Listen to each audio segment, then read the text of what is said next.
Modern Real Estate Practice, page 152. Overview. The relationship between a real estate professional and the parties involved in a real estate transaction is not a simple one. A real estate professional can represent a client as an agent, but in addition to the parties' assumptions and expectations, the real estate professional acts as a fiduciary and is subject to a wide range of legal and ethical requirements designed to protect the seller, the buyer, and the transaction itself. There are other agency relationships in the real estate business, including that of sales associate to the employing broker. We will look at the possible agency relationships in a real estate transaction, as well as other types of relationships that can be established. History of agency. Agency relationships in real estate transactions are governed by three kinds of law, which have been mentioned earlier, including common law, the rules established by tradition and court decisions; statutory law, the laws enacted by the legislature; and administrative law, the rules and regulations created by real estate commissions and departments as authorized by legislature. The fundamentals of agency law have remained largely unchanged for hundreds of years by the nature of real estate brokerage services, particularly those provided in residential sales transactions, has changed significantly in the last half century. In the 1950s, the common law doctrine of caveat emptor, let the buyer beware, that came to the United States as a legacy of British rule was the norm. Buyers were pretty much on their own. It should have been clear that the real estate broker represented the seller's interests, but buyers often fail to realize that fact.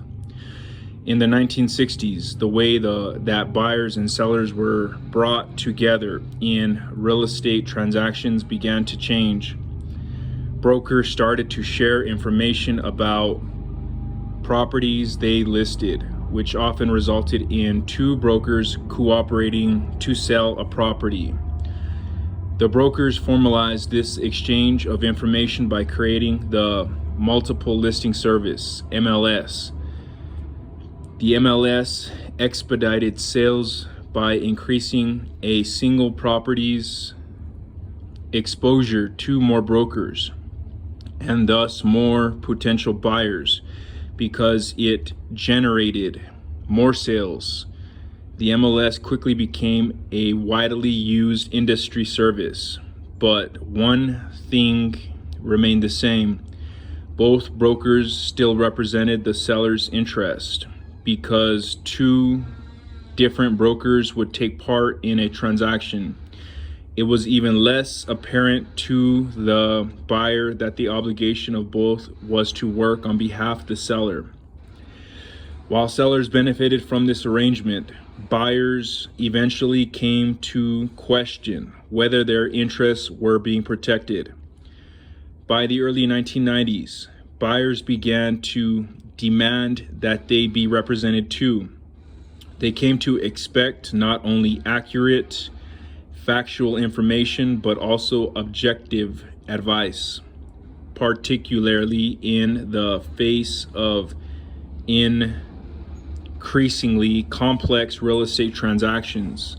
As a result, state laws and regulations and subsequently MLS rules were changed to allow a broker to represent a buyer and share in the commission paid to the seller's broker.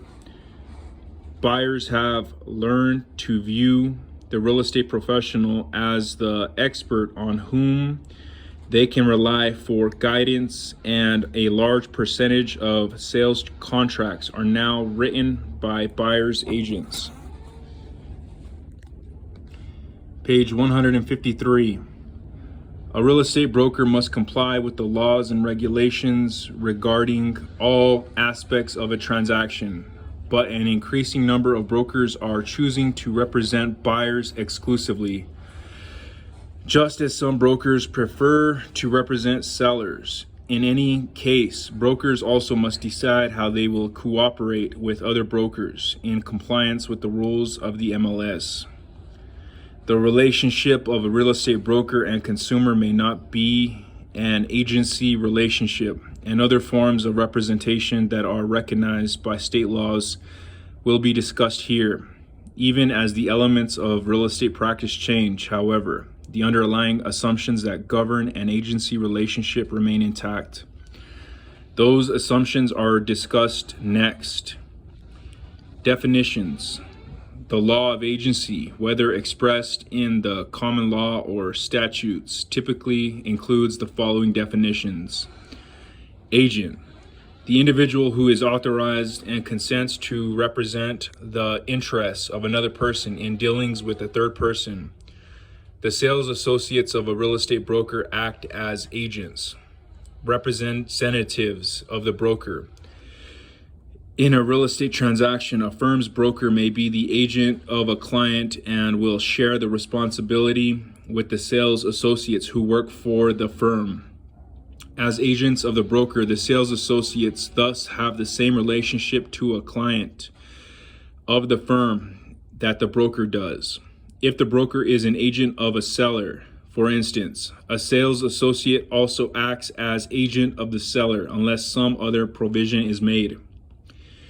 Principal, the individual who hires the agent and delegates to that agent the responsibility of representing the principal's interests in a real estate transaction in which an agency relationship is established.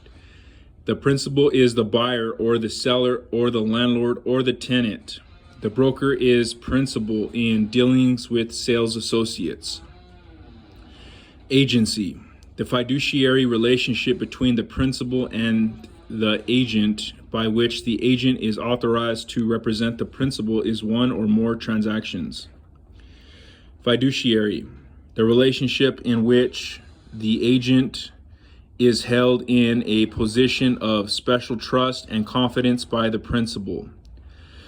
Client, the principal in the real estate transaction for whom a real estate broker acts as an agent. The term client is also used when a broker represents someone in a relationship other than agency. Customer, the third party or non-represented consumer who is not a principal but for whom some level of service may be provided and who is entitled to fairness and honesty. The customer may be represented by a separate agent. Non-agent, also referred to as a facilitator, intermediary, transactional broker, transaction coordinator, or contract broker. Someone who works with a buyer and a seller, or a landlord and a tenant, assisting one or both parties with the transaction without representing either party's interests. Non-agents are often subject to specific statutory responsibilities.